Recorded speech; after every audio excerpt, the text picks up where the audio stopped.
Om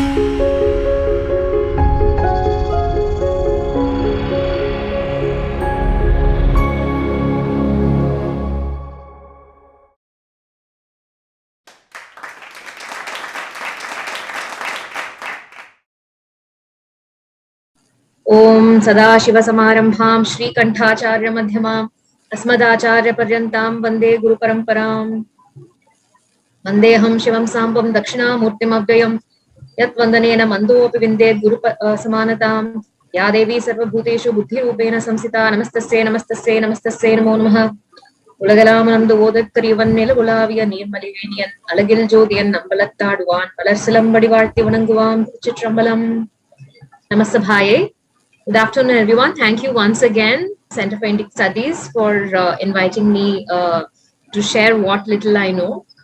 This book, as I just was discussing with you all, is a result of my thesis on temple management and Shaivagamas. I come from a marketing and management background, but I also come from an Adishaiva family, and I have seen temple worship up close and personal through my childhood.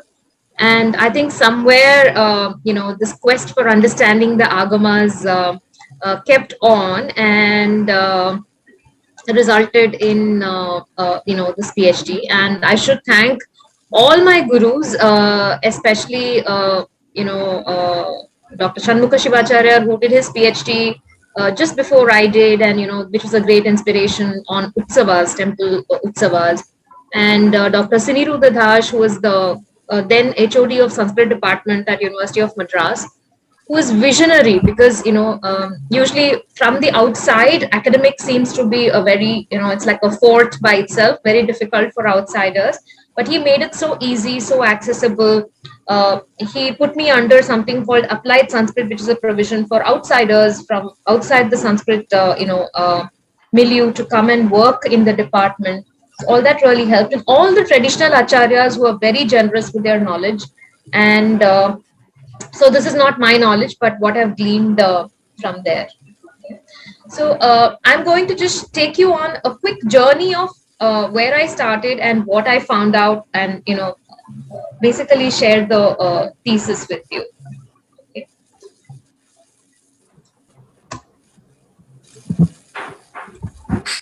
Okay, so we're going to be talking about a brief introduction to temples, the Shaivagamas, and then what is the management perspective here? What is a core function of a temple, the temple workforce, the role for administration, and therefore can we, figure out an organizational framework from the Agamas. I also have some bit on the current management structure, etc. But, we can just directly go to that conclusion if we don't have time. Okay. So I'm sure you all know this, but to just set the context, what were temples? We know temples today as everybody who talks about temples talk about how beautiful they are. They are architectural wonders, and rightly so. That's the most visible thing that we can see, and that beauty sort of takes our breath away. But more importantly, the temple was something that was at the very heart of society. It was a social center where people gathered at the temple for so many things, even to discuss the community affairs, even when the chieftains had to meet, even when the panchayat kind of system had to meet and talk. It was more a place where, in the absence of malls, people came to hang out and take walks. It was just absolutely at the heart of the village or the town. And it was also a center for essential services because there were so many prakaras, the corridors around the Garbhagriha, the prakaras. All the outer prakaras had several mantapas, which served as a Vidya Mantapa, which were small educational setups. There was a court, there was a place where the administration of the village met. So a lot of essential services were held there. And it was also a cultural center where even today, some of the folk arts of the different regions are still performed in the temple utsavas. All the advanced sculpture and architectural wonders that we see were actually a result of the patronage because they continuously kept doing it for the temple. Jewelry, such advanced jewelry Apparently, goddess Meenakshi has a Neela Pataka, which the Queen of England wanted to see because it was so beautiful and exquisite, and it was sent there for her to see, and then it got sent back here. So jewelry sort of was developed to an advanced level. So many different arts. It was also an economic hub. Not much is said about it, but just as the malls are the engines of or shopping or capitalism is supposed to be the growth engine for economy today, the temple was the economic engine because it provided so much employment, it generated so much work for so many people of such diverse kinds, and it was a center for redistribution of wealth as well. It was a political power center because no matter who conquered what, all the different chiefs or the larger kings like the Choras and the Pandyas, who no matter who conquered which territory, the people were protected, the temples were protected, and in fact, the temples were actively, patronized in order to get a kind of, divine sanction for that new king to rule, because he felt that if he had the patronage of the people, he had the patronage of the the temple, then it will be easier for him to rule. And there was also a physical sorry, I just admitted somebody. There was also a physical for his own attachment to that particular deity. And no matter what the personal preferences were, they patronized several different traditions as well. And this is another really interesting finding. The temples were a force of urbanization. We perhaps imagine that they were great cities and then temples were built in the middle of them. It's actually the other way around. There were these areas of, uninhabited areas, and then when the people wanted to expand, that area was taken, temple was built, and a village was set up around it. There are a lot of evidences for that, and therefore people say that the expansion of kingdoms, expansion of settlements was also due to the temples, and it was a force of urbanization. Of course, today it serves as historical record, and there's a lot of philosophical significance. The temple is a living entity. It's not just the architecture that we see, but the layers and layers of meaning depending on the tattva that it is built on. So there's no ritual without philosophy. These are some of the comments of scholars where Burton Stein says it was a central place of the Hindu temple in the organization of South Indian culture. Professor Neelkanta Shastri says it fills a large place in the cultural setup. Professor James Heitzman says it lay both spatially and conceptually at the heart of political and commercial networks, and so on. So I won't belabor this point. So therefore, temples were extremely crucial to our civilization, not just as one part or one religious part of society. And they have come down to us. This whole tradition has come down to us from a very long time ago. The Proto Shiva seal from the Sindhu Saraswati civilization, very similar iconography of Shiva that we see today. Of course, there's a lot of discussion around was this really the origin, etc. But it just seems to be too much of a coincidence. A lot of Linga Yoni type objects have been found in the Sindhu Saraswati digs. And the whole Saptamatrika, I'm just admitting everybody. There are people in the waiting room. I'll keep doing that, Deepaji. You can do that? You're able to see that? Okay, thank you. Sorry. Okay, so the Saptamatrika seal is so amazing. There is a main female deity, and then there are 7 female deities there. And we have, I don't know if this is prevalent in the north, but a lot of temples in the south have the Saptamatrika, Saptakanya iconography even today. So that's a very long thread. And then in Kashmir, we see that Ashoka, when he went there, this we know from Kalhana's Rajatarangini, Ashoka repaired a temple called Shiva Vijayeshwara, which is supposed to be the main temple of Kashmir. He also built a Shiva temple and named the deity Ashokeshwara, which is very similar because when a king builds a temple, the deity is named after. Rajasimha Pallava built the Kailashnath temple. The other name for the Lord is Rajasimha Pallaveshwara. And Patanjali also mentions Shiva, Skanda, Vishaka, etc. being worshipped on coins. And in Nepal also we see a lot of inscriptions in the ruins of some really old temples as early as say Samvat 43. There are inscriptions saying this particular endowment was made for the Bali and Puja and Chandana, etc., for this temple. In South, the Sangam age poetry records a lot of gifts given to temples. There are a lot of different Tamil names given to temples, which basically, they say that there are, however, apocryphically, they say there are, if there are 300 words for snow, that is the language of Eskimos because they see so much snow. So they had a lot of names for temples depending on the material that it was made of, the number of levels, and things like that, which goes to show that there was an advanced temple culture. um, Gary Tartakov says that even though we can only date rock temples to the 5th 6th century, because the architecture is so advanced, there definitely must have been a lot of predecessors. They must have practiced for several centuries on other materials, and therefore we see the culmination of that art on stone. And there's a lot of history of Shaiva temples. We have records of Shaiva Brahmanas all over the country. Uh, Parama Maheshwara is a term used for kings who were Shaivites, who recorded themselves as Parama Maheshwaras. South again in the Sangam age, we see a lot of kings doing that. The Chidambaram temple, the golden roofing of the temple was done in 550 CE. And there are records of the Tiruchengodu temple, for example, in the 9th 10th century.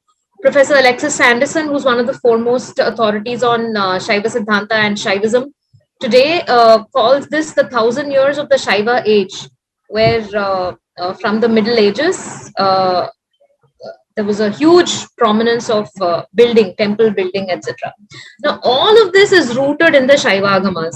That's going to be the second focus, because there is no worship without philosophy, and everything, all temple building followed one agama or the other. And we'll focus on the Shaiva Agama, but the principles are same. You can extend it to the Vaikhanasa or the Pancharatra Agamas for Vaishnavism, or the Shakta Agamas for Shaivism. Although the Shakta Agamas and the Shakta worship predominantly got subsumed under the Shaiva worship, because several Devi temples follow some of the Shaiva Agamas as well. So, what are the Shaiva Agamas? So, quick way to understand the Agamas is they are similar to the Vedas. So, in the Shaivagama Leka Sarvaswam, Lord Shiva is supposed to have said, Vedagamo Maya Proktau Loka Srishte Purashive. Even at the before creation, Agamas were emanated from the 5 faces of Shiva for both Bhukti and Mukti, while the Vedas talk about yajnas and the glory of the different deities and ultimately Parabrahman.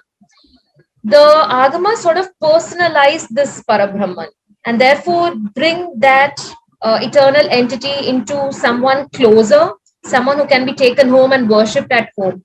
And the Agamas also have a concept of Diksha, and they are very democratic.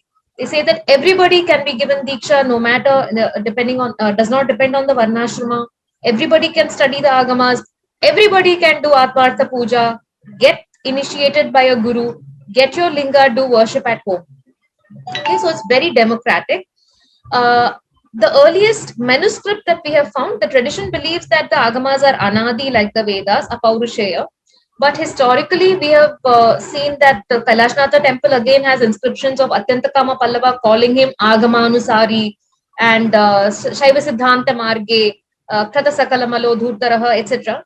So all that sort of places a 5th century kind of a date on the Agamas, saying that that's the lower limit. So at least by then the Agamas were fully developed and kings were using it to build temples and inscribing it, etc.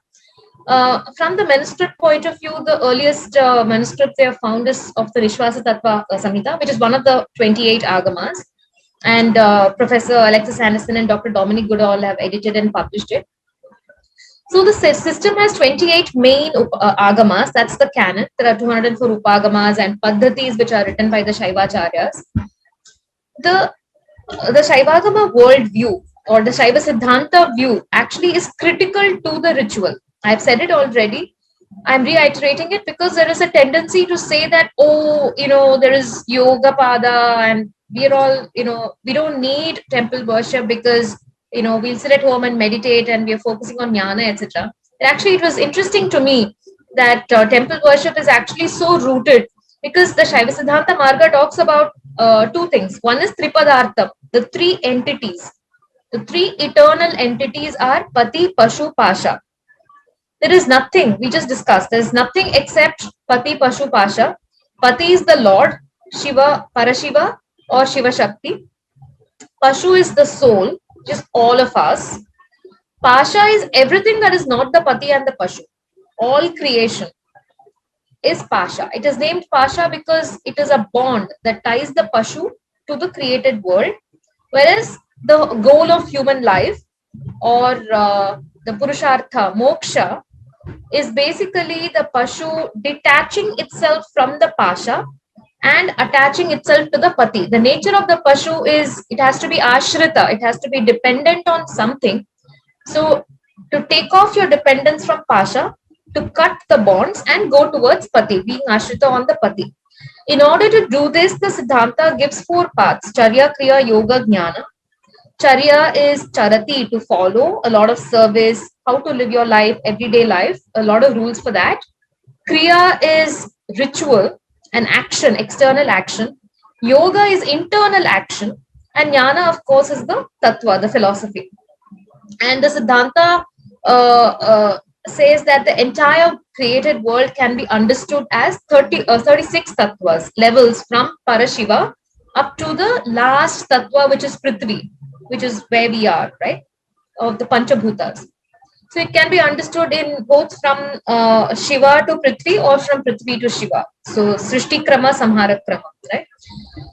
Okay, so with this background, what do the Shaivagamas contain?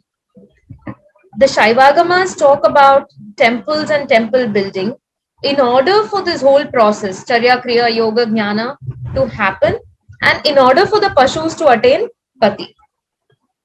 So, therefore, they talk about building temples, and in that, so evaluation of the site, so many chapters. So, it's very interesting how many disciplines are involved in the Shaivagamas. So many people from different disciplines can actually come inside and take away, a lot of information relevant to them. So it's actually ripe for a lot of interdisciplinary study, especially civil engineers here, for example. How do you test a land to say that, whether we can build this? Which is why, frequently the example given is for over 1,000 years, this structure with, a structure as tall as the Brihadishwara, you would expect that the foundation would go down, at least, to quite an extent. But apparently it is not. So then how is it so stable? Because starting from land selection, they had a process. And Bhukarshana and Vastu Shanti, the entire science of Feng Shui and, Vastu and all that, we can see that, all that starts from here. Layout of the village, how to lay out a city, how to lay out a grama. Padavinyasa is making a matrix and say what should go where and how to structure it. And Nagaradi Bheda, Gramadi Lakshana, and Vistarayama is a lot of measurements. If this is the length and breadth of a city, then where should things go? What size should buildings be? And Gramadi Anga is, wells and lakes and tanks and, if it's a setup, it's a social setup, and how can this be constructed well? So it's really interesting. And then we talk about architectural design. No, there's so many chapters on beauty. I'm talking only about Kamika Agama here, which is one of the most common agamas used in temples. But there are agamas like Ajita Agama, which have even more information on all these architecture. There's a book called Architecture in Ajita Agama, which is also really interesting. So Panchashala, Hastishala, there are designs called, Nandyavarta design, the Swastika design. Under each of it, there are so many different, styles, Malika, Lakshana, and things like that. And then how to construct Adeshtaka, like today when we do Bhumi Puja, etc. Where does it originate from? It all starts from this, laying of the first brick, Adeshtaka Vidhi, Upapitha Vidhi, Padamana, and then there is Murdheshtaka Sthapana Vidhi, etc. as well. And then sculptural art, like, how to decorate prasada. There are so many ways in which, a Kantha Lakshana or the Shikara Lakshana can be done. And then the beauty is that everything was standardized. So when they talk about all this, they also talk about Manopakarana, all the material measures that had to be used. What was the sizes, the standard sizes of all those upakaranas, and something called Ayadi Lakshana, which is again very, very specific to Siddhanta and therefore the Shilpa Shastras. What are the measurements and proportions? If the deity's head is so much, what should the body be like? What length should the hands be? What length should the legs be? And therefore, how big should the Garbhagraha be? And therefore, how big should the Ardhamantapa be? And things like that. The proportion of, whatever you're constructing. So this is to build, and then it has a lot of information on how to install Linga Pratishtha, Pita Pratishtha, and so on. Special Pratishtha for different lingas. Pratishtha of structures like Trishula Sthapana, how to do Mandapa Sthapana, Gopura Sthapana. So you see Vidyapitha. So there was a Vidyapitha in the temple that was also, established with mantra. So one was the physical construction and then installing it with mantra. And then different forms of the deity, Sadashiva, Nrittamurti, which is Nataraja, Somaskanda, and so on. Sthapana of other deities, like I said, the Devi worship has sort of subsumed into Shaiva worship. So there is Devi Sthapana Vidhi, Vignesha Vidhi, etc. And then how to worship. Once you establish these deities, then how do you worship? Lots of chapters on Archana Vidhi, Archananga Vidhi, Naivedya Vidhi, all of these with a lot of details on what happens in a temple, which we'll see now in a bit. Prayaschitta Vidhi. What happens when there is a bhukampa? What happens when there is a tsunami? What happens when there are unlikely torrential rains? So a lot of Adbhuta Shanti Vidhi. So then the question was, if they have taken so much care and they have explained all this in so much detail about the temples and the cities and the grama and the sculptures and so on to build, install, and worship, would the Shaivagamas also not have information on how to manage these structures that they have, told us how to create? So that is the whole quest. Okay. Now, before we go into that, what is our perspective on management? I'm sure we all know this, but just a quick, so everybody is on the same page. So it's an often abused word. Today we say management for everything.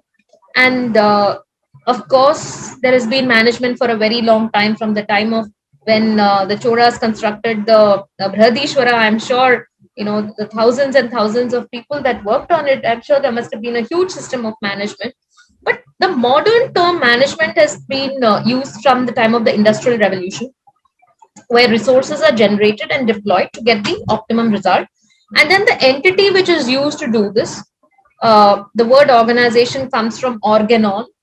The body itself is like an organism. There are different organs which all function together to create a result. So similarly, an organization has different entities, but overall structure to give a meaningful an outcome. It can be a product created by the organization. It can be a service. It can be for profit, not for profit, any structured entity for our purposes. And what are the resources it uses? There are physical resources like a building or machinery, etc. There are human resources, which are the people. Knowledge resources, which could be a formula, a document, a particular science paper, in our case, the agamas. Financial resources, of course. So all kinds of resources that are required in order to produce results. So obviously, organization and management are the same point. And the whole system started off with something called the personality approach. So when the Industrial Revolution happened, when machines started, taking over the work of the artisans. So the person who stitched everything, who got the cloth and cut it and stitched it and everything, had to come to the factory in order to do whatever he was doing. So at that point of time, the only example people had was the army, the military, where there is a lot of personality that drives people's submission to you. And so they followed that. There was a great leader, charisma was really important and all that. And then came something called the scientific approach. And here, somebody called Frederick Taylor is considered to be the father of scientific management. All he did was, here he went to the factory, he observed how people were doing things, he started measuring how much time does this take, how much time does this take, what is the most efficient way of doing this. So, the key words were control of the process, increasing productivity, efficiency, etc. And then came something called the bureaucratic approach. This is by somebody called Max Weber, who said, you know, you have to be divorced from any personal relationships. The role is more important than the person. You have to have a hierarchy and things like that. A lot of government setups are all bureaucratic. And then people said that's okay, but then just that hierarchy is not important because there are different departments that are needed. And here is when management started getting, differentiated into finance and marketing and operations and HR and, different departments like that. But then there are some rules that got put forward. This was by Henry Fayol. He said there are so many principles of management. He himself was a CEO for a long time. And therefore, this is called the administrative approach. And after all that came the social systems approach somewhere in the 60s, where in the Mayo Clinic and somebody called Chester Barnard, they all worked together and said, okay, hello, we have people in this organization and they're all human beings and they're all sort of, influenced by motivation. They need morale. They need to be, this whole good carrot, stick and carrot approach and things like that. So a lot of psychology got involved. And then they said, okay, this is the social systems approach. Today, there is more evolution. And because it's a knowledge economy, you're not just producing a product, more and more it's service, more and more it's interconnected, more and more the value is intangible, and more the work cannot be, physically seen. And therefore, a new kind of management is required, which is called a systems approach, where people have to sort of work together, collaborate together, and nobody can be told exactly what to do because they're all specialists in their field. So this is one of the management gurus, Peter Drucker, who's saying an orchestra conductor cannot go and play a particular instrument. He can only conduct, and then the orchestra has to come together and play it. So similarly, like doctors, for example, or like a software company, all these startups, the people who are programming are the heroes. They cannot be told how to do it, but they come up with the output. Painters, artists, things like that, right? All these content creators in the information age. This is really interesting. There's a book called Built to Last by this researcher called Jim Collins, who went and surveyed 1,000 CEOs. And then he, picked up these 18 public companies, average age of 100 years. Compared with their closest competitor, these 18 companies outperformed the stock market 15 times in this time period. So then he went and studied them and I said, why are they so successful? So it was really interesting because success was lasting 100 years. Okay, all these great companies. And from the time that he studied it in the last 10 years, these couple of companies don't exist in the same form anymore. They have changed in the bought over, merged, etc. So even that, just beyond 100 years, very difficult for these corporate entities to survive with all these, 100 years of evolution of management. So then what is the temple which has existed in the same way for, 1,500 years? What kind of, management can we experience there? So with that, if we were to look at the temple as a service organization, it's definitely something where there is no product. There is like a hotel has to serve people. You have to create an experience for them. A theater, you have to perform something where people come and experience it. So this is a service industry and you are creating an experience for the users. I'm sorry to use the word users, but this is just an analogy with the management terminology for the devotees who come there, right? And it's a knowledge industry. Everybody can't do it. It requires years of study and skill and training and all that. Sorry. It is a not-for-profit, non-business, religious public service organization which exists for public welfare. And the twist in this tale is that when you exist for public welfare, you have to go attend to the public who comes, right? But in the temple, you have to serve the deity in order to serve the devotee. The temple exists for the devotee. However, the temple does not have to fall at the feet of the devotee and make him it's not customer is king as in other service industries. In the temple, literally, the Lord is the king. And the Lord has to be served in order for it to exist as a public utility. And the analogy is, of course, the usual analogies that make sense to me are a hospital and a doctor's. Can't say that, I am paying for it, let me go into the operating theater or whatever. They know what they're doing and they're going to help you. A nuclear reactor, again, I think a closest analogy is the nuclear reactor, which has to be kept going on.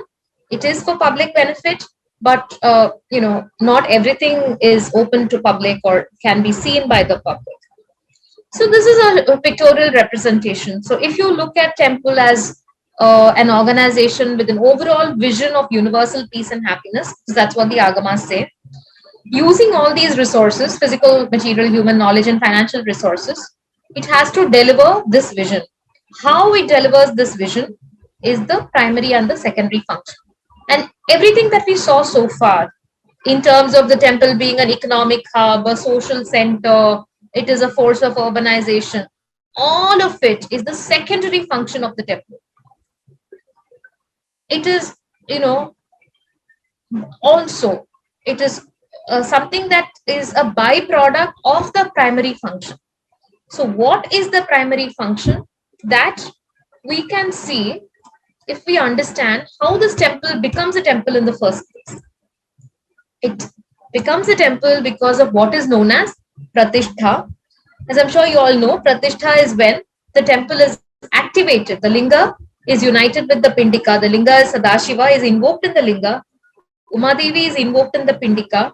And Ashtachurna is applied, and using the mantras, the deity is invoked. It's a huge process. The deity is invoked, and the Acharya prays to to Lord Sadashiva, saying, "Please stay here till the sun and the moon exist." He says, "Yavat chandrascha suryascha yavat tishtati medini," till the sky exists. Tavadatra tvaya devyo statapamiha sannidhau. That sannidhi, which is the presence of the Lord, is what makes this garbhagraha that's the structure into a garbhagraha or a sannidhi.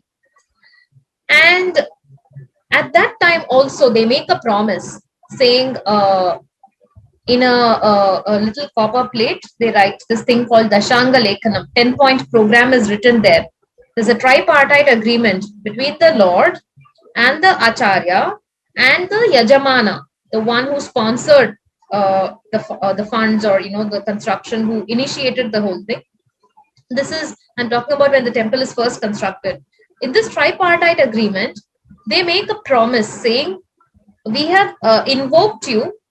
Please stay here till the sun and the moon exist, and we will worship you 3 times a day, 2 times a day, 5 times a day." So that number of kala is promised. It can go up, it cannot come down. And then the name of the Jamana, name of the Acharya, what is the name of the Lord? The Lord can be named, right? Bhradishwara or Simheshwara or Pallaveshwara. But that name is decided. And which agama that they are going to follow is also decided. Then you cannot change the agama. All that is mentioned. So therefore, in order to maintain this presence of the Lord, Nitya Puja is promised, that we are going to worship you every day. That is Nitya Puja, right? So the activity of the temple, the primary function of the temple that maintains the Sanidhya of the deity, which is the essential, function of the temple in order to have the divinity there. The primary function is puja. And this puja can be the one that we do at home is Atmartha Puja. In the Shaiva Siddhanta context, this is getting initiated, getting a linga from your guru and then worshipping at home. And this is Parartha Puja, for the welfare of the universe, performed at the temple by the Adi Shaiva priests. And Parartha Puja can be understood as Nitya Puja, Naimittika Puja, and Kamya Puja. This is every day. This is specific events like Amavasya, Paurnami, etc., the Utsavas of the temple, and so on. Kamya Puja is when an individual goes and gets desires fulfilled, like I want to have my own archana performed, etc. Okay. Now, Parartha Puja sustains the temple. It's supposed to bestow Atma Phalam, and it's for the transformation of the people. It's supposed to give Bhukti and Mukti. And you should not think of it as public worship, but more as for the benefit of the public. Because a lot of things are not in public view, right? It also supposed to sustain the king and the kingdom. It says Nripater Ayurarogya, Sarva Siddhi Pradam Rinam, Sarva Papaharam, Sarva Yagnottamottamam, Sada Vijayavardhanam, etc. Several places the Agama says Ragnyo Rashtra, etc. Epigraphical records also say this. And then it's not just for that particular location, that particular king and kingdom, but also for entire creation. It says Sarva Loka Sukhavaham. And the twist here is nobody has to come to the temple.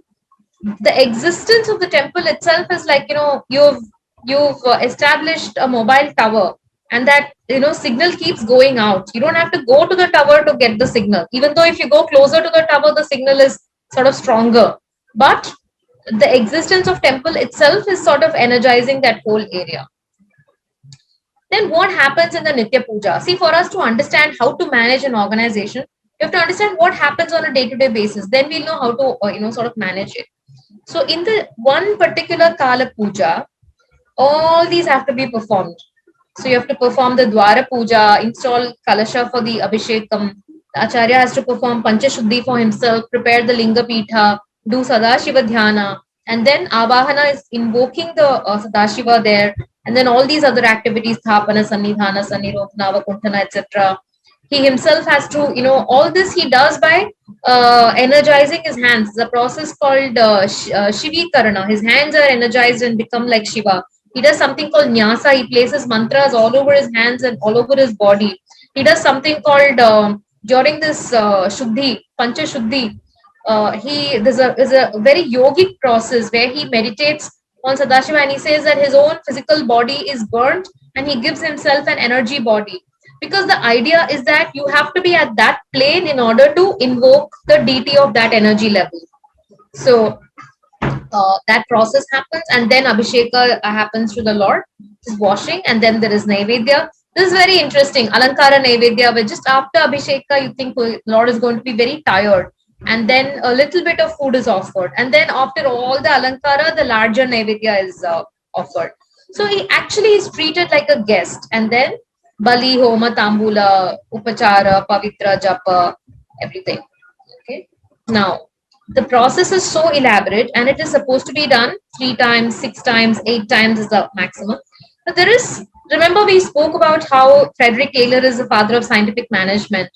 See, so many years, hundreds of years before that, each activity is given a specific time duration, and the entire puja can be a Guru Puja, where Guru in the sense it is a stronger, larger, more elaborate puja, or if it's a smaller session, it can also be a Laghu Puja. You can just choose to do a few things and do it quickly.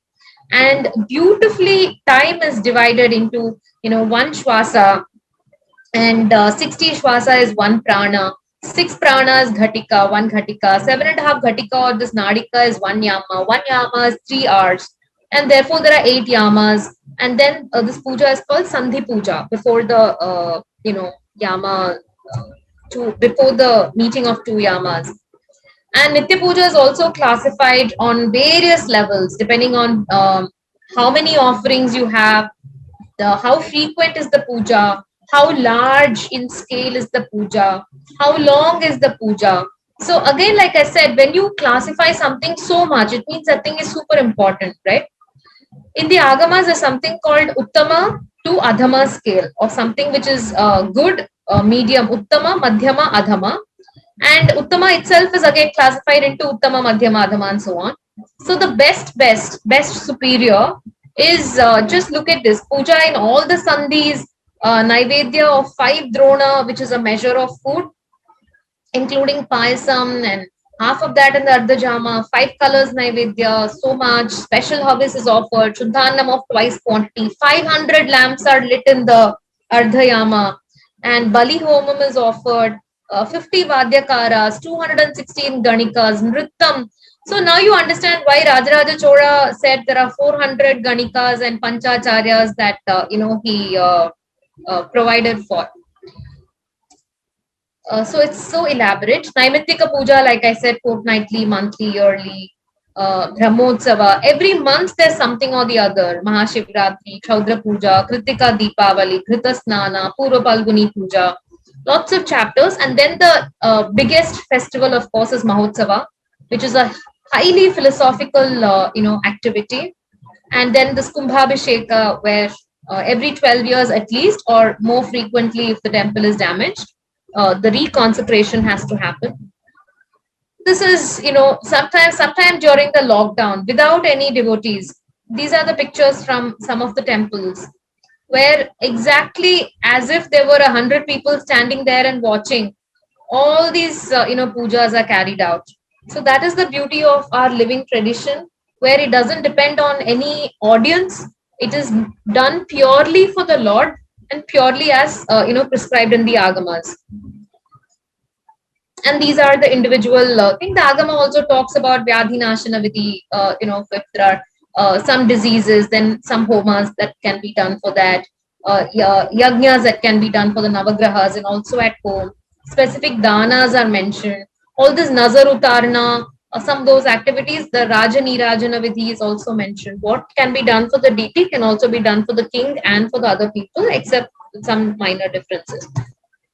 There's a lot of, I'm not going to go into this for the sake of time, but there are ample evidence from temple inscriptions saying exactly the agamic terms are used. Shiva Brahmana are used for the priestly paricharaka duties, Adhyayana Brahmana for Veda chanting, the Tripadiyam singers for Devaram. All the agamic terms like Kala Sandhi Puja, Purvanna Kala, Madhyana Kala, all of that is mentioned. Utsavas are mentioned, Parivara Devatas are mentioned. All of this we can see from this particular inscription in Vellore, Kala Sandhi Pusaik, Ardha Jamatik, Purvanna Sandhik. So there are Sandhi lamps, Tiruvalati Tatti, this particular Arati plate in silver is given. All these Trishula Sthapana also there is inscriptional evidence. If there's a temple land, all the four corners, they did Trishula Sthapana to mark it off as a temple land. We see inscriptions from Nepal as well. So overall, from this entire thing of what actually goes on in the temple, this entire puja process has to happen depending on number of times a day that has been committed according to the agama, has to be performed. It is done for universal benefit. If you look at the process, it's very complex, it's highly technical, it's elaborate, it's time consuming, it's also physically exhausting for those who are doing it, lifting those lamps and those so many pots of water and all that. It's very time sensitive as well. It has to get finished in a particular time before the next yama starts. It's highly cooperative. It's a teamwork. People have to collaborate and work together. And jnana and yoga are intertwined with kriya. This is really important because nowhere is it just meaningless ritual. Everything has a layer of meaning. Everything has yoga and jnana mixed in it. And it's creative internal process where a lot of things we cannot see externally, but internally the dhyana has to happen. Shaiva Siddhanta places a lot of importance on bhavana. And the same process is done whether the devotees attend or not. So this is what we have observed so far about this, the temple organization and the core function of the temple. Now, what are the human resources that are required? Okay. Now, the first thing I will talk about is the nomenclature, because the current nomenclature talks about officials versus servants, which immediately sets up a power equation. The officials are somehow greater and more important than all the temple servants who are the people working there. I think the idea is to, say that they are government servants or something, or the servants of the Lord is fine. But the moment this dichotomy of officials versus servants is set up, then the entire structure of the temple becomes inverted and misunderstood. A very interesting terminology which is used in a Pallava inscription and some other inscriptions as well is Ittali Parivaram, means the family of this temple. It lists everybody starting from the priests and the ascetics to the brahmacharis and the women who are helping there, the drummers, everybody, all of them together are called the families of the temple, this temple family. So I thought that was a brilliant way to look at, the people who work at the temple, because all of them, the moment you say family, they're all aligned to the head of the family, which is the deity. And then they all have their own individual roles. And there is no one superior or inferior, but they perform their role and they are answerable to the deity.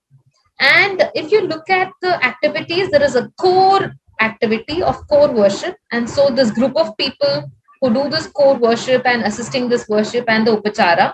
And then there is a support activity and a group of people who do the support activity of supplying the material, housekeeping and maintenance, and administrative support. Okay. So this is the most important thing when we come to the workforce. In the Shaiva Agamas, the Adi Shaivas, in the Vaikhanas Agamas, the Bhattacharyas, Shaivagamas say that Adi Shaiva are the community of people created from the faces of Shiva for the purpose of Parartha Puja. They are variously called all these names: Shaivacharya, Shiva Brahmana, Shiva Vipra, Deshika, etc. It's amply written in the inscriptions also. All temple inscriptions, you can see wherever worship is mentioned, they say, okay, so much is the Shiva Brahmana of this temple, the Shaiva Brahmana of this temple, or the Bharadwaja Gotra. So the 5 Gotras are the Adi Shaiva. And the Adi Shaiva's primary dharma is said to be Paranugraha. He exists in order to ensure that everybody gets grace through worship at the temple. And the Acharya is supposed to be Sarvadhikari because of the 36 tattvas. All the other philosophies are supposed to have only 24 tattvas. In Shaiva Siddhanta, the tradition believes that they go up to the highest tattva, and therefore the acharyas who worship from that tattva are eligible to worship using all the other traditions as well. Historically, they are supposed to be the heads of 4 large mathas: Amardaka's, Ujjain, and then this again went spread into Matta Mayura in Punjab, and some other mathas, Ranabhadra, Kolagiri, Pushpagiri, all over the country. The Shaiva mathas, 18 other mathas spread, and they were all over the country. Shaiva Siddhanta was followed. In the south, especially, some copper plates show that. In the south, they are called Guru Kal. The Kal is actually an addendum which denotes respect. There are some plates which show that they were the community leaders of specific groups. They accepted them as their Kula Gurus. They were the acharyas of matas, and they were also the gurus at the temple. Even today, the priests are called Gurukals in South Indian temples. From the Agamas, the chief person in the temple is the Pradhana Acharya. The Agama says Ekacharyena Kartavyam, one Acharya for one temple. So that person is the Pradhana Acharya. He is assisted by his team of Adi Shaiva initiates because they all have to be given Diksha. And there are several levels of Diksha. We can't go into that now, but depending on the level, he is, Sadhaka, Putraka, there is Vishesha Diksha, and then finally Acharya Abhisheka makes him an Acharya. And they also have functional specialization. Just like in management, I studied MBA, but I can't, work at a bank as well as I can't do advertising, as well as do marketing, as well as do HR, etc. Right? I have specialized in one thing. So there are people who are generalists and there are people who are specialists. So there are Vachakas who chant the Agamas.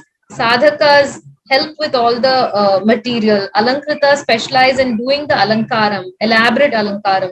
Archakas perform the actual worship. And the Acharya is the spiritual leader who supervises all of it, who comes and does the key ceremonies, rituals. He also sits in the Vidyapitha and then teaches all the people who come there in the philosophy. That is the major disconnect that we have today. The disconnect of people not being connected to the philosophy. That is because the Acharya had the time to sit there because there were so many people doing the worship, and he could spend time teaching the public. Okay, and then there is also worship assistance by the other. These are Adi Shaiva initiates, but who are not qualified, because the Acharya will judge whether this person can be given a higher responsibility or not. But there are certain people who only do the assisting work in terms of paricharati, go around and do attendant work. Okay. And then there were people who did the upachara assistance. So when the final puja was over, they say, okay, now chanting of the Vedas. So they were Adhyayana Brahmanas who did chanting of the Vedas. They are mentioned as Adhyayana Bhattas and Mantracharyas in the inscriptions. And then the Agamas say that after the puja, you have to chant stotras in the regional languages like Apabhramsha or the Prakrita languages or Dravida Stotra, etc. So we can see that it was all over the country and regional languages were also supported. In Tamil, they are called Tiruppadiyam Paduvar in the inscriptions. Also, Oduvars. Lots of musical instruments are required to be played. The Agama talks about specific ragas and talas for different rituals, specific ragas and talas for different deities, and so on. So, music and dance are an integral part. There's a huge group of these people playing different instruments. Some of those instruments don't even exist today, but they were all part of the upachara assistance. So all of these are the core group. Okay. Now, who are the support group in the temple? People working in the flower garden. There is Nandavana. You can see the inscriptions as well. They are called Nandavana Kudigal, Tiruppu Mandabattu, Tiruppalli Tamam Todupargalam. So the makers of garlands who sit in the garland mantapa, the flower mantapa. So we can also see that temples had separate areas for all these people. There was Goshala, taken care of by herdsmen, potters, the storekeepers, and so on. All of them are also mentioned in the inscriptions. And there were the Shilpi and the Takshaka. And of course, the Pradhana Sthapati came forward for all the major work. But on call, there were these Shilpi and Takshaka for the general repairs and so on. And there were these staff to clean and wash, make the kolams, the rangolis, and help the kitchen paricharakas and things like that. In the inscriptions, they are called Tiruvalagu Iduvar, Tirumalukku Iduvar, and so on. Even today, in some temples, they are called Tirumalukku, Tiruvalagu. There were temple guards. And then there was a Kanak accountant in the administrative support. There was an executive trustee called the Dharmakarta or Dharmakarmi. There was a Sri Karyam. This person was either attached to one temple, if it was a very large temple, or several smaller temples, which came under a larger matha or so on. And so he was a bridge between the royal officers and the temple, these people who kept accounts and so on. There was a Maheshwara Kankani who was a supervisor for the activities. So he had to be well versed in the activities. There was another Samudayam for supervising the other people, outer activities. So the temple activities were divided into inner activity and outer activity. So the Maheshwara Kankani was an Adishaiva who had to supervise all the Adishaiva work, and the Samudayam was for everybody else. Koil Nayakam was the general manager. Tirumaligai Kuru was a general term for people working at the temple. There was a treasurer and an accountant. So these terms also we get from inscriptions. And remuneration. This is again a very important thing to note, because obviously people at organizations leave companies to get better jobs elsewhere, and one of the most important component of that is getting a better salary elsewhere, right? But in the agamas, the temple workers are divided into two: those who get a salary and those who don't. Taking a salary is not considered so good, in the sense that it's okay, it's just a job. So all the people who were the guards and the Tirumalukku, all the support staff probably took a salary, but people who were doing the core group, okay, they were given a livelihood with housing, land, and measuring out paddy, etc. And on top of that, they were given dakshina at various rituals, which was supposed to be to honor them. The idea is that I cannot pay you because this is a creative thing that you've done. As an artist, I can only honor you. So that was the intention behind honoring the dancers, musicians, the Oduvars, the Adhyayana Bhatta, all of them, the Sthapatis as well were given dakshina for various rituals. And the acharyas were also given dakshina. And they say that if the guru is happy, the whole world is happy. And this is a question of dadati pratigrihnati. Give him this dakshina so that the entire fruit of whatever he has done comes to the So you've gone to the temple to get a bit of the thala of the worship. Okay, if you're sponsoring something, for example. So it cannot be equated with payment, and we have to be very careful when we use English terms for some of these terms.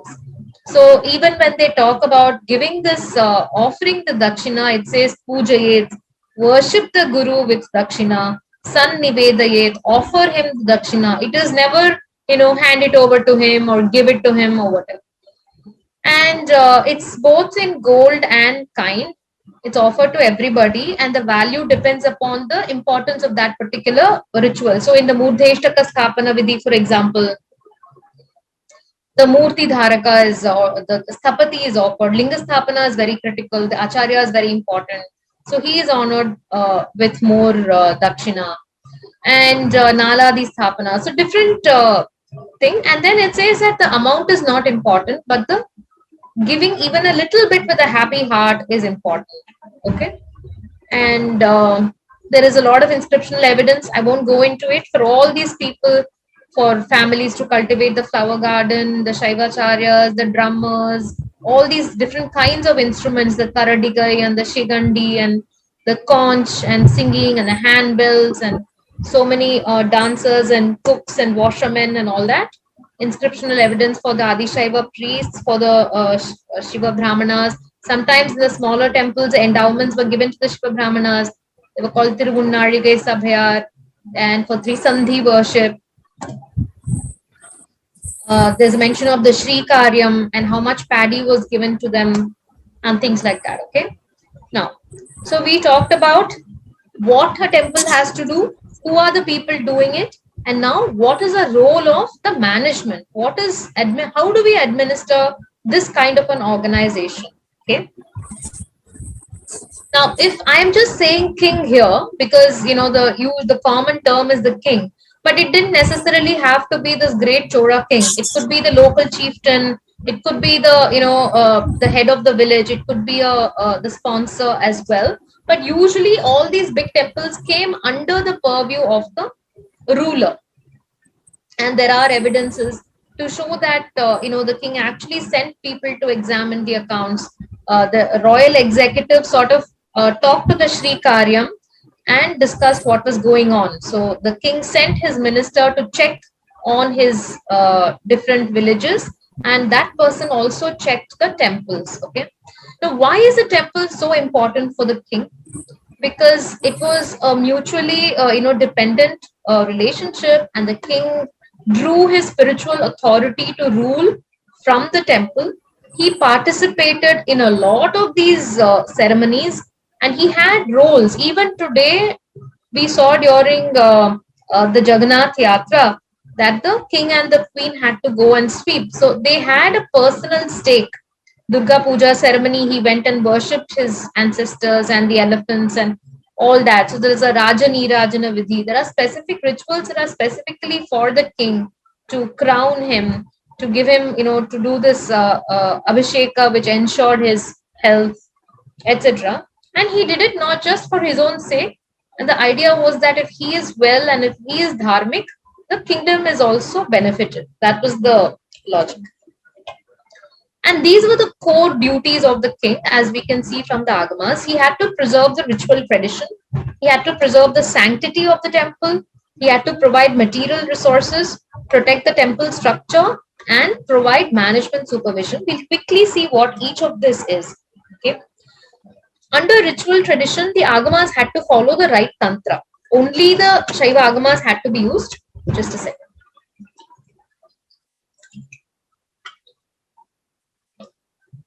Okay. Only the Shaivagama had to be used, and also the particular tantra that was decided on at the beginning had to be used. Otherwise, something called Tantra Sankara Dosha is set to result. And only specific Mula tantras are used. And the Shaiva Acharya is appointed. Then the right kriya at the right time. If it's missed, then a lot of prayaschitta has to be performed. The annual Mahotsava is really important, which is why even during the lockdown, etc., a small utsava was performed just inside the temple at all the temples. Um Continuity of Nitya Puja. The Prayashita says even if one Sandhi Puja is missed, it can jeopardize the kingdom. Today, there are so many temples where one Kala Puja is also not performed. So the Agama says if it's not being performed continuously for a month, the temple has to be reconsecrated. There will not be any Devata Sanitya. And you have to ensure adequate puja. So if the promise is to do 2 Kala Puja or 3 Kala Puja, at least that much has to be done, if not more. Okay, so in an organization, you're constantly growing, profit is growing, etc. In a temple, what can you measure? The puja is done well. That is the reason the temple exists. So the duty of whoever is administering it is to ensure that whatever is prescribed has to be done. Upachara puja, so much upachara puja is prescribed. So if that is less, people are afflicted by hunger. A lot of this is given. If something is not done or if it's reduced, what are the resulting negative effects? So Abharana puja has to be done, and then uh, all of this is all of this lands on the head of the Pradhana Acharya, saying he has to perform japa or something in order to expiate for all of this. Okay, then ensuring rules of Shaucha. Whatever rules are prescribed, the administration has to ensure that all those rules of Shaucha are maintained, especially around the temple when the deity is taken in a Utsava Pradakshina around the temple.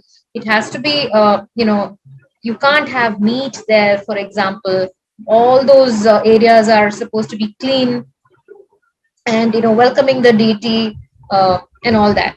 So, cleanliness both within the temple and outside, which is why all the streets around the temple, if there is an incidence of death, for example, the puja cannot happen inside the temple unless that whole process happens and the whole thing is cleared.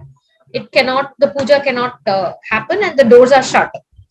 So therefore they usually do it, people who live in the streets around the temple know this and they do it immediately, because sometimes they might say, okay, we want to wait for a day, 2 days for people to come, etc. If it's a street around the temple, it doesn't happen, because then the puja cannot resume. So then a cleansing happens and then they start doing. So that is one of the rules. Similarly, there are many rules, and the layout of the village also is to facilitate the whole thing. And there are lots of prayashita rituals that are prescribed, and the onus is on the king and the acharya to do all these regularly. Okay, and regular reconsecration has to happen. Some prokshana, different kinds, jeernodhara, repair, renovation, and consecration according to the shastras. And then the king has to provide material resources. Why? Because when the deity is installed, if you go through the process, the entire universe is sort of installed in the linga there. So it's considered a microcosmic representation of the entire macrocosm. The 36 tattvas of Shaivagama, starting from Parashiva, who is beyond. So he is represented in a formless state as Sadashiva, and then his entire avarana of all the corresponding levels down to the Prithvi Tattva, all of it is invoked in the Garbhagraha, which means whatever is offered there impacts the entire universe. That is the science. And so which is why the tradition believes that what is done there reflects in the world outside. So if you're short of pada dravya, people get disease in the feet, and so on and so forth. So it says that if you are truly short of funds is fine, but if out of ignorance or out of carelessness you're not providing those dravya, then that will affect the world outside as well. Providing the right implements. You can't exchange instruments between the temples. The Astra Deva, Utsava Bimba, all of that has to be used. And the other material needs, the financial needs also have to be met. The onus rests with the king to make sure that endowments happen for the temple. The deities had to be safeguarded. We have so many instances of our deities going all over the world, so they have to be protected. There's a lot of information on what happens if a burglary happens, and then when there is a time of national threat, there is a case for Bhupadana. The deities are buried underwater in wells underground, etc. We can see in the recent book by Dr. Meenakshi Jain called Flight of Deities, she has documented how all this has actually happened all over the country during times of distress and invasions and so on. This has actually happened where the people of the temple have frequently buried deities all over in order to protect and then restart the worship later. Again, here it says the linga is captured, it has to be regained using all means necessary. Then what happens, etc. Okay, lot of information for the administration to follow. And then repair and maintenance. If there are any cracks in the temple, what has to happen? Depending on the direction of the crack, what should be done? What shanti should be done? Physically, how it should be repaired. If the Ashtabandha cracks, the kingdom will be shaky. So the Ashtabandha Churna has to be strong and it has to be frequently replaced. And the Pindika should not fall down. Things like that. So shortage of the Parivara Devatas, the people, all the attendant deities, the smaller shrines in the temple, all of them also have to be worshipped. Because the Parivara are like the Parivara around the king. If they are not worshipped, people around the king will be harmed. And so on. What happens in case there is damage by fire? There is a lot of information on good housekeeping. What happens if there are snake pits and cracks and beehives and in different parts of the places of the temple, how it should be cleaned. And then functional supervision, overall supervision of, we said there was a Maheshwara Kankani. What is he going to look? So how much dravya is used? Are all the deities with flowers? And has the previous pujas Nirmalya been taken out? Has Bali been offered? Is Agni Samskara being performed? And Shivagni, that's why the Maheshwara Kankani should be an Adi Shaiva who knows the process, because otherwise in the Agni, when you look at the fire, how will you know whether it's Shivagni or normal Agni? It depends on the mantra. And Homa Dravyas should be adequate. So many things. A supervisor should be knowledgeable and make sure that things happen. And material supervision. Nirmalya is, Mala is, in this instance, it's pollution, right? It's Nirmalya is something without any pollution. It's pure. Because something that's offered to the Lord is pure. So whatever is being offered, there are different names for it. Devasva is the property of the deity. Devata Dravya is material intended for his worship. Naivedya is whatever is intended to be offered. Nivedita has been offered already. And Chandadravya is finally it is given to Chandeshwara, who is the agent. Nirmalya is offered the previous day, and these are the remains, and now it is considered pure. He says there are so many rules on how that Nirmalya has to be used, because a lot of these food and flowers and so many resources of the temple, different people are eligible to receive it. And he says they are reborn. People who steal that are reborn as Rakshasas, and there's a lot of strong words that are used.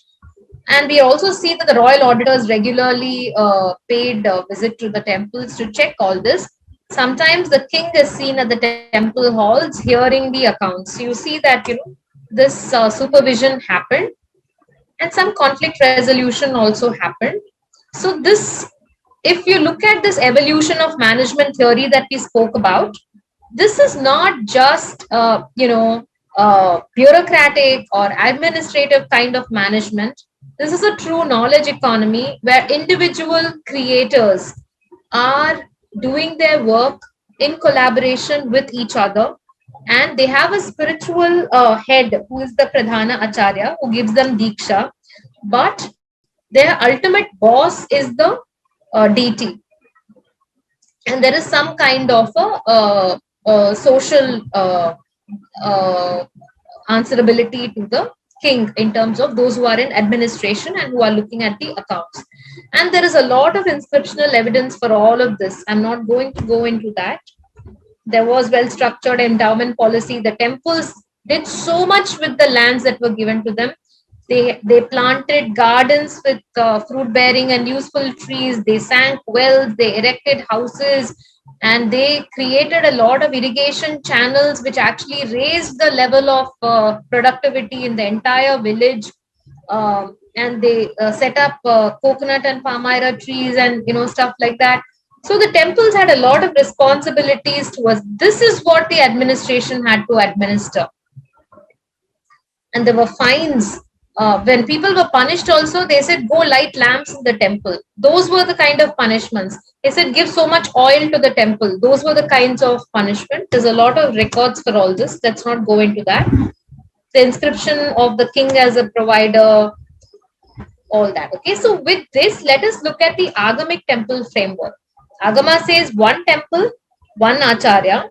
The Rishaya Uchu, see here the rishis ask, how is it possible, Lord? Ekacharyena kartavyam, eka devalaya sthitam.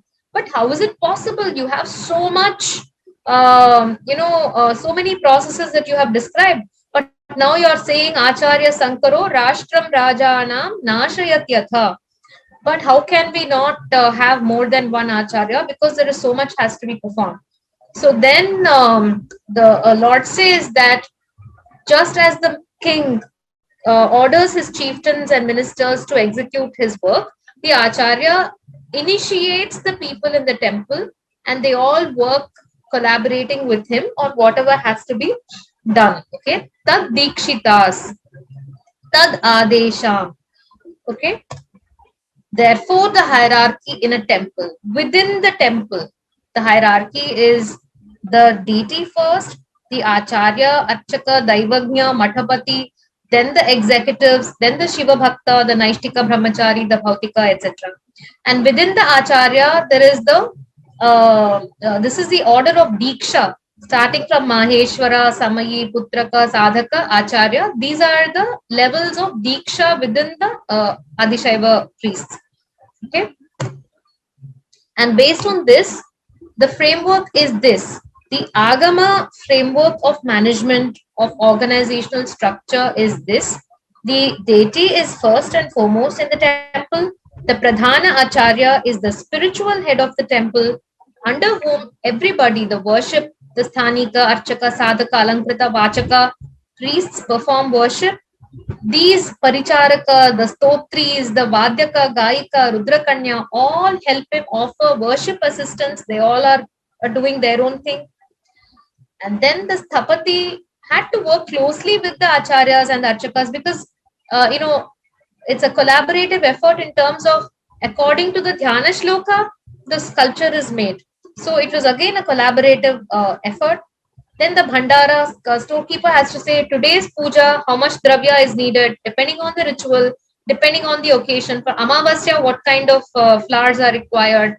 For the Paurnima, what kind of flowers are required. For the Utsavas, what is required. How much Naivedya is required, depending on the occasion. All this was done in consultation with the people who are doing the worship, general housekeeping, guards, etc. And the administration as well. The Dharmakarta was the administrative head. He oversaw all of this. Koil Nayakam was the manager. The Kanaka was the accountant. He kept accounts of all this. And Sri Karyam also audited all of this. This is administration on a day-to-day basis. The Sri Karyam on an occasional basis. The royal auditor on an occasional basis. And the king ultimately. This is a tripartite. The deity, the acharya, and the king are in this tripartite agreement. And the royal auditor could audit all of these people.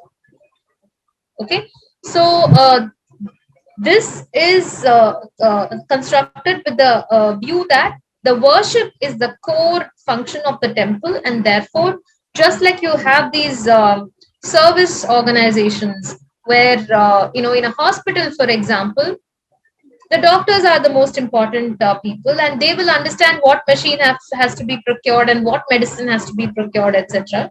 Even though there are a whole bunch of people assisting them. It's similar to that, okay?